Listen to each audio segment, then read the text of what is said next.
ಆಮೇನ್. ಕರ್ತನ ಪರಿಶುದ್ಧ ನಾಮಕ್ಕೆ ಸ್ತೋತ್ರ ಉಂಟಾಗಲಿ. ಗುಡ್ ಮಾರ್ನಿಂಗ್ ಪ್ರಿಯ ದೇವರ ಮಕ್ಕಳೇ, ಈ ಸಮಯದಲ್ಲಿ ನಾವು ದೇವರ ಸನ್ನಿಧಿಯಲ್ಲಿ ಪ್ರಾರ್ಥಿಸೋಣ.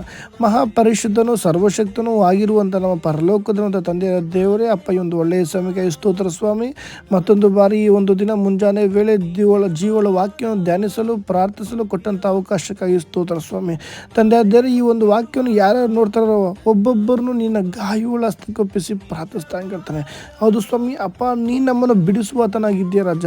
ನಮ್ಮ ಸ್ಥಿತಿ ಪರಿಸ್ಥಿತಿಗಳನ್ನು ಬದಲಾಯಿಸುವಂಥ ನೀನಾಗಿದ್ದೆ ಕರ್ತನೆ. ಈ ಲೋಕದಲ್ಲಿ ಅನೇಕರು ವ್ಯರ್ಥವಾದ ಕಾರ್ಯಗಳಲ್ಲಿ ಅಪ್ಪ ಮನಸ್ಸಿಟ್ಟು ದೇವರ ಉದ್ದೇಶವನ್ನು ಕಳ್ಕೊತಿದ್ದಾರೆ ಸ್ವಾಮಿ. ಎಸಪ್ಪ, ಒಬ್ಬೊಬ್ಬರನ್ನ ಈ ದಿನ ಜೀವಳ ವಾಕ್ಯ ಬಲಪಡಿಸಲಿ ರಾಜ. ಜೀವಳ ವಾಕ್ಯ ಒಬ್ಬೊಬ್ಬರು ಸಂತೈಸಲಿ ರಾಜ. ಜೀವಳ ವಾಕ್ಯ ಒಬ್ಬೊಬ್ಬರ ತಪ್ಪು ಪಾಪಗಳಿಂದ ಹೊರತರಲಿ ಕರ್ತನೆ. ಅದಕ್ಕಾಗಿ ಈ ದಿನ ದೇವರಾತ್ಮನೆ ಕೇಳುವಂಥ ವಾಕ್ಯವನ್ನು ನಿನ್ನ ಹಸ್ತಕ್ಕೆ ಸಮರ್ಪಿಸಿಕೊಟ್ಟು ಪ್ರಾರ್ಥಿಸ್ತಾ ಕರ್ತನೆ. ದೇವರೇ, ಆದಿನ ಅಂತ್ಯದವರು ನಿನ್ನ ಸಂಗಡ ಇದ್ದು ವಾಕ್ಯಗಳ ಪದಗಳ ಗುಣದ ತಿಳಿಪಡಿಸು ಸ್ವಾಮಿ. ಅದಕ್ಕಾಗಿ ನನ್ನನ್ನೇ ನಿನ್ನ ಗಾಯವುಳ್ಳ ಹಸ್ತಕ್ಕೆ ಸಮರ್ಪಿಸಿಕೊಟ್ಟು ಪ್ರಾರ್ಥಿಸ್ತಾನೆ. ಯೇಸುವಿನ ಮೊದಲು ನಾಮದ ಪ್ರಾರ್ಥಿಸ್ತೇನೆ ತಂದೆ ದೇವರೇ, ಆಮೇನ್. ಸ್ತೋತ್ರ. ಕರ್ತನ ಪರಿಶುದ್ಧ ನಾಮದಲ್ಲಿ ನಿಮ್ಮೆಲ್ಲರೂ ವಂದನೆ ಸಲ್ಲಿಸ್ತೇನೆ. ಪ್ರಿಯ ದೇವರ ಮಕ್ಕಳೇ, ನೀವೆಲ್ಲರೂ ಕರ್ತನ ನಾಮದಲ್ಲಿ ಸಂತೋಷವಿದ್ರೆ ಅಂತ ನಾನು ಬಯಸ್ತೇನೆ. ಹೌದು, ಈ ಮುಂಜಾನೆ ವೇಳೆ ದೇವರು ಕೊಟ್ಟಂಥ ಆಲೋಚನೆ ಧ್ಯಾನಿಸೋಣ. ಕೀರ್ತನೆಗಳು 119ನೇ ಅಧ್ಯಾಯ 37ನೇ ವಾಕ್ಯ ತೆಗೆದಿರೋರನ್ನು ಓದಿ. ಕೀರ್ತನೆಗಳು 119 37ನೇ ವಾಕ್ಯ. ವ್ಯರ್ಥ ಕಾರ್ಯಗಳಲ್ಲಿ ದೃಷ್ಟಿ ಇಡದಂತೆ ನನ್ನನ್ನು ಕಾಪಾಡು, ನಿನ್ನ ಮಾರ್ಗದಲ್ಲಿ ನಡೆಯುವಂತೆ ನನ್ನನ್ನು ಚೈತನ್ಯಗೊಳಿಸು. ಪ್ರಿಯ ದೇವರ ಮಗುವೆ, ಮೊದಲು ಈ ಒಂದು ದಿನದಲ್ಲಿ ನಾವು ನೋಡಬೇಕು, ನಮ್ಮನ್ನು ನಾವು ಫಸ್ಟು ಪರಿಶೋಧನೆ ಮಾಡಬೇಕಾಗುತ್ತೆ. ವ್ಯರ್ಥ ಕಾರ್ಯಗಳಲ್ಲಿ ದೃಷ್ಟಿ ಇಡದಂತೆ ನನ್ನನ್ನು ಕಾಪಾಡು. ಭಕ್ತನು ಇಷ್ಟು ಸ್ಪಷ್ಟವಾಗಿ ಬರಲ್ಪಡ್ತಾ ಇದ್ದಾನೆ ಈ ದಿನದಲ್ಲಿ. ಪ್ರಿಯ ದೇವ್ರ ಮಗುವೆ, ನಮ್ಮ ಜೀವಿತದಲ್ಲಿ ದೇವರಿಗೆ ಇಷ್ಟವಿಲ್ಲದಂಥ ಕಾರ್ಯ ಯಾವುದಾದ್ರೂ ನಡೀತಿದೆ, ಸಂದರ್ಭಗಳು ನಡೀತಿದೆ ಅಂದರೆ ನಾವು ಎಚ್ಚೆತ್ತುಕೊಳ್ಳಬೇಕು.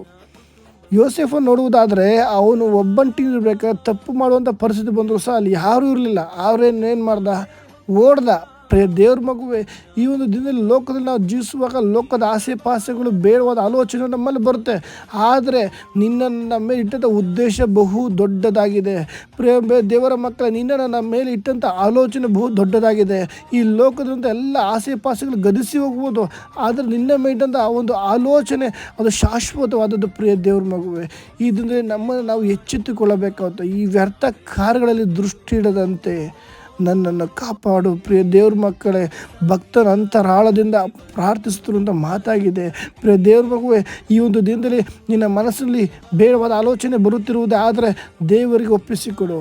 ನಿನ್ನ ಮನಸ್ಸಲ್ಲಿ ಬೇಡವಾದ ಕೋಪ, ಒಬ್ಬರು ನೋಡಿದ್ರೆ ದ್ವೇಷ, ಹೊಟ್ಟೆ ಕಿಚ್ಚು, ಅಸೂಯೆ ಇವೆಲ್ಲವೂ ಬರ್ತಿದೆ ಅಂದರೆ ದೇವರಿಗೆ ಸಮರ್ಪಿಸಿಕೊಡು. ದೇವರೇ, ವ್ಯರ್ಥವಾದ ಕಾರ್ಯ, ನಿನಗೆ ಇಷ್ಟವಿಲ್ಲದಂಥ ಕಾರ್ಯ ನನ್ನಲ್ಲಿ ಬರ್ತಿದೆ. ಅದಕ್ಕಾಗಿ ನೆಕ್ಸ್ಟ್ ನೋಡುವುದಾದರೆ ನಿನ್ನ ಮಾರ್ಗದಲ್ಲಿ ನಡೆಯುವಂತೆ ನನ್ನನ್ನು ಚೈತನ್ಯಗೊಳಿಸು. ದೇವರ ಮಾರ್ಗ ನಿನ್ನಲ್ಲಿ ನಡೆಯುವುದೇ ಆದರೆ ವ್ಯರ್ಥವಾದ ಕಾರ್ಯ ನಿನ್ನಲ್ಲಿ ಬರೋದಿಲ್ಲ. ಅದಕ್ಕಾಗಿ ಭಕ್ತನ ವ್ಯರ್ಥ ಕಾರ್ಯಗಳಲ್ಲಿ ದೃಷ್ಟಿ ಇಡುವುದಂತೆ ನನ್ನನ್ನು ಕಾಪಾಡು. ವ್ಯರ್ಥ ಕಾರ್ಯ ನಿನ್ನಲ್ಲಿ ಬರುವುದಾದರೆ ದೇವರ ಮಾರ್ಗ ನಿನ್ನಲ್ಲಿಲ್ಲ ಅಂತ, ದೇವರ ಉದ್ದೇಶ ನಿನ್ನಲ್ಲಿ ಇಲ್ಲ ಅಂತ, ದೇವರ ಪದ್ಧತಿ ನಿನ್ನನ್ನು ಅಲ್ಲಿಂದ ಬೆಳೆಸಬೇಕು ಅಂತ ಶತ್ರು ಅನೇಕ ಕುತಂತ್ರ ಮಾಡ್ತಾನೆ. ಈ ದಿನದಲ್ಲಿ ನಿನ್ನ ಪ್ರಾರ್ಥನೆ ಇದು ಮುಖ್ಯವಾಗಿರಬೇಕು. ದೇವರೇ, ನಿನ್ನ ಮಾರ್ಗದಲ್ಲಿ ನಡೆಯುವಂತೆ ನನ್ನನ್ನು ಚೈತನ್ಯಗೊಳಿಸು. ವ್ಯರ್ಥ ಕಾರ್ಯ ಅಂದರೆ ಏನು, ಯಾವ ರೀತಿಯ ಇದೊಂದು ವಾಕ್ಯ ನಾವು ಧ್ಯಾನಿಸೋರಿಗೆ ಸಂಬಂಧಪಟ್ಟ ವಾಕ್ಯ. 1 ಯೋಹಾನನ ಪತ್ರಿಕೆ ನೋಡಿ, 2ನೇ ಅಧ್ಯಾಯ 15, 16, 17. ಲೋಕವನ್ನಾಗಲಿ ಲೋಕದಲ್ಲಿರುವವರನ್ನಾಗಲಿ ಪ್ರೀತಿಸಬೇಡಿರಿ. ಮೊದಲು ಪ್ರಿಯ ದೇವ್ರ ಮಗು, ಲೋಕದಲ್ಲಿರುವಂಥ ಅವನು ಪ್ರೀತಿ ಮಾಡಿದ್ರೆ ದೇವರ ಮೇಲಿನ ಪ್ರೀತಿ ಇರೋದಿಲ್ಲ ನಮಗೆ. ಅದಕ್ಕಾಗಿ ಯಾವನಾದರೂ ಲೋಕವನ್ನು ಪ್ರೀತಿಸಿದರೆ ತಂದೆಯ ಮೇಲಿನ ಪ್ರೀತಿಯು ಅವನಲ್ಲಿಲ್ಲ. ಯಾಕಂದರೆ ಪ್ರಿಯ ದೇವ್ರ ಮಗುವೆ, ನೀನು ಲೋಕವನ್ನು ಪ್ರೀತಿ ಮಾಡುವುದೇ ಆದರೆ ತಂದೆಯ ಪ್ರೀತಿ ನಿನ್ನಲ್ಲಿಲ್ಲ. ಅದಕ್ಕಾಗಿ ವ್ಯರ್ಥ ಕಾರ್ಯಗಳಲ್ಲಿ ದೃಷ್ಟಿ ಇಡದಂತೆ ನನ್ನನ್ನು ಕಾಪಾಡು. ನಿನ್ನ ಮಾರ್ಗದಲ್ಲಿ ನಡೆಯುವಂತೆ ನನ್ನನ್ನು ಚೈತನ್ಯಗೊಳಿಸುವಂಥ ಭಕ್ತನ ಎಷ್ಟು ಸ್ಪಷ್ಟವಾಗಿ ಬರೀತಾನೆ. ಯಾವಾಗ ಲೋಕವನ್ನು ನೀನು ಪ್ರೀತಿ ಮಾಡ್ತೀಯೋ ತಂದೆಯ ಮೇಲಿನ ಪ್ರೀತಿ ನಿನ್ನಲ್ಲಿ ಇರೋದಿಲ್ಲ.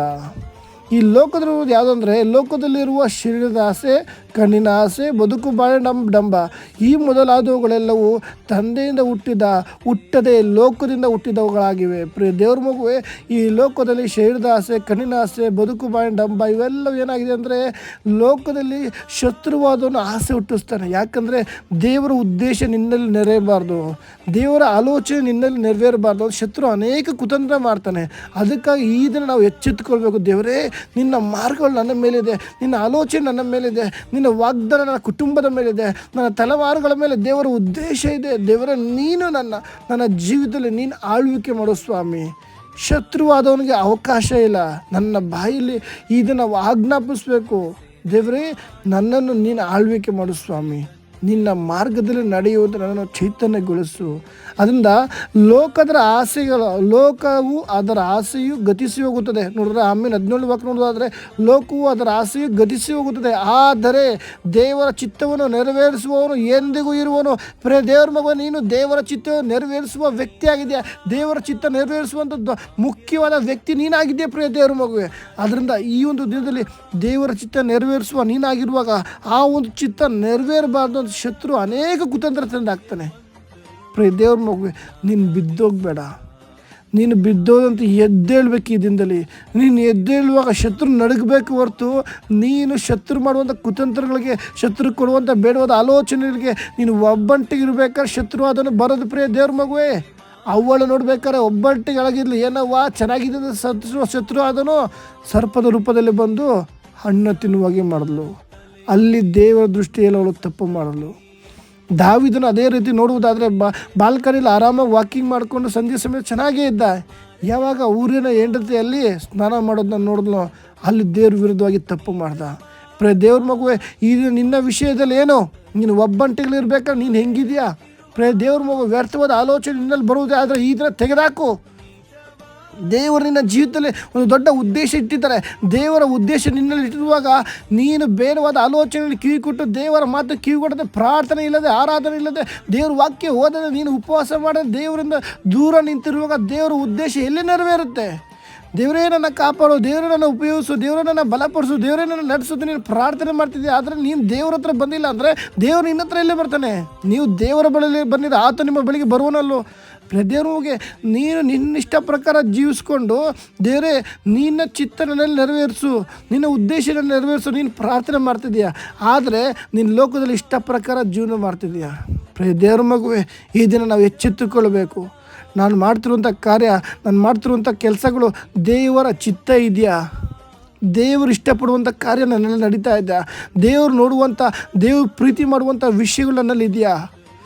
ಬೇಡವಾದ ಆಲೋಚನೆ ಏನಾದ್ರು ನನ್ನಲ್ಲಿ ಇರುವುದೇ. ಅದು ಒಬ್ಬರು ನೋಡ್ಕೊಂಡು ನಾವು ಹೊಟ್ಟೆ ಉಳ್ಕೊಳೋದು, ಒಬ್ಬರು ನೋಡ್ಕೊಂಡು ಕೋಪ ಮಾಡೋದು, ಒಬ್ಬರು ಚೆನ್ನಾಗಿ ಬೆಳೀತಾ ಇದ್ರೆ ಅವ್ರು ನೋಡ್ಕೊಂಡು ನಾವು ಕೋಪ ಮಾಡ್ಕೊಂಡಿದ್ರೆ ದೇವ್ರ ವಾಕ್ಯಲಿಂದ ಬರ್ತದೆ. ನಿನ್ನಂತೆ ನೀನು ನೆರೆಯವ್ರನ್ನ ಪ್ರೀತಿಸು, ನಿನ್ನ ಅಕ್ಕಪಕ್ಕ ಇರೋ ನಿನ್ನ ಸಹೋದರ ನೀನು ಪ್ರೀತಿ ಮಾಡಿಲ್ಲ ಅಂದರೆ ಲೋಕದಲ್ಲಿ ಹೆಂಗೆ ನೀನು ಪ್ರೀತಿ ಮಾಡ್ತೀಯ, ಲೋಕದಲ್ಲಿ ಹೆಂಗೆ ನೀನು ದೇವ್ರಿಗೆ ಸಾಕ್ಷಿ ಆಗ್ತೀಯ. ಅನೇಕ ಸಭೆಗಳಲ್ಲಿ ಹೀಗೆ ಏನಾಗಿದೆ, ಚೆನ್ನಾಗೇ ಇರ್ತಾರೆ, ಚೆನ್ನಾಗೇ ಮಾತಾಡ್ತಾರೆ, ಆದರೆ ಸಂದರ್ಭ ಬಂದಾಗ ನಮ್ಮನ್ನು ನೋಡ್ರೆ ಸಾಕು ತಲೆ ಬಿಗ್ಗಿಸ್ಕೊಂಡು ಹೋಗೋದು, ನಮ್ಮನ್ನು ನೋಡುವಾಗ ಹುರ್ಕೊಳೋದು, ಬೇಡವಾದ ಮಾತುಗಳು ಹೋಗಿ ಮಾತಾಡೋದು. ಈಗೇನಾಗುತ್ತೆ ಹೇಳಿ, ದೇವರ ಆಲೋಚನೆಗೆ ವಿರುದ್ಧವಾಗುತ್ತೆ. ದೇವ್ರ ಮಗ, ನನ್ನನ್ನು ನಿನ್ನ ದೇವರು ಕರೆದಿರುವಾಗ ನನ್ನ ಮೇಲೆ, ನಿನ್ನ ಮೇಲೆ ದೇವರ ಉದ್ದೇಶ ಇರುತ್ತೆ. ಆ ಒಂದು ದೇವರ ಉದ್ದೇಶ ನೆರವೇರಬಾರ್ದು ಅಂತ, ದೇವರ ಚಿತ್ತ ನೆರವೇರಬಾರ್ದು ಅಂತ ಶತ್ರುದನ್ನು ಅನೇಕ ಕುತಂತ್ರ ಮಾಡ್ತಾನೆ.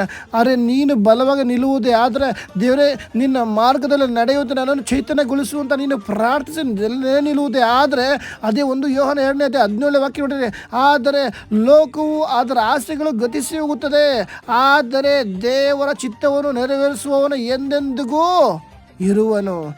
ದೇವ್ರ ಮಗುವೆ, ನಿನ್ನ ದೇವರ ಚಿತ್ತವನ್ನು ನೆರವೇರಿಸುವುದೇ ಆದರೆ ನಿನ್ನ ವಿರುದ್ಧವಾಗಿ ಶತ್ರುವಾದ ಲೋಕದಾಸೆ, ಶೇಡದಾಸೆ, ಬದುಕು ಬಾಯಡಂಬ ಏನೇ ತಗೊಂಡ್ಬರ್ಬೋದು. ಆದ್ದರಿಂದ ದೇವರು ಹೊರತರುವ ಆತನಾಗಿದ್ದಾನೆ. ಶತ್ರುನ ಎಲ್ಲ ಕುತಂತ್ರ ಬಿಡಿಸುವ ಆತನಾಗಿದ್ದಾನೆ. ಯಾಕಂದರೆ ದೇವ್ರ ಮಗುವೆ, ನಿನ್ನನ್ನು ಕರೆದಾತ ನಂಬಿಗಸ್ತನಾಗಿದ್ದಾನೆ. ಆತನು ಇಂದು ಎಂದೆಂದು ನಿರಂತರ ಜೀವಿಸುವನಾಗಿದ್ದಾನೆ. ನನ್ನ ತಂದೆ ದೇವರು ಈಗಲೂ ಸಹ ನೀನು ನಂಬುವುದಾರೆ ನಿನ್ನ ಪಕ್ಕದಲ್ಲೇ ಇದ್ದು ನಿನ್ನ ಬಲಪಡಿಸುವತನಾಗಿದ್ದಾನೆ. ಅದರಿಂದ ಈ ಒಂದು ದಿನದಲ್ಲಿ ನಾವು ಒಂದೇ ಪ್ರಾರ್ಥನೆ, ದೇವರೇ ನಿನ್ನ ಮಾರ್ಗದಲ್ಲಿ ನಡೆಯುವಂತೆ ನಮ್ಮನ್ನು ಚೈತನ್ಯಗೊಳಿಸು, ನಿನ್ನ ಉದ್ದೇಶ, ನಿನ್ನ ಚಿತ್ತನ ನೆರವೇರಲಿ ಎಂದು ನಾವು ಪ್ರಾರ್ಥಿಸೋಣ. ಆವಾಗ ವ್ಯರ್ಥವಾದ ಕಾರ್ಯಗಳಲ್ಲಿ ದೃಷ್ಟಿ ಹಿಡಿದ ದೇವರು ನಮ್ಮನ್ನು ಕಾಪಾಡ್ತಾರೆ. ಈ ವಾಕ್ಯದ ಮುಖಾಂತರ ದೇವರು ನಿಮ್ಮೆಲ್ಲರನ್ನು ಆಶೀರ್ವದಿಸಲಿ. ಆಮೇನ್.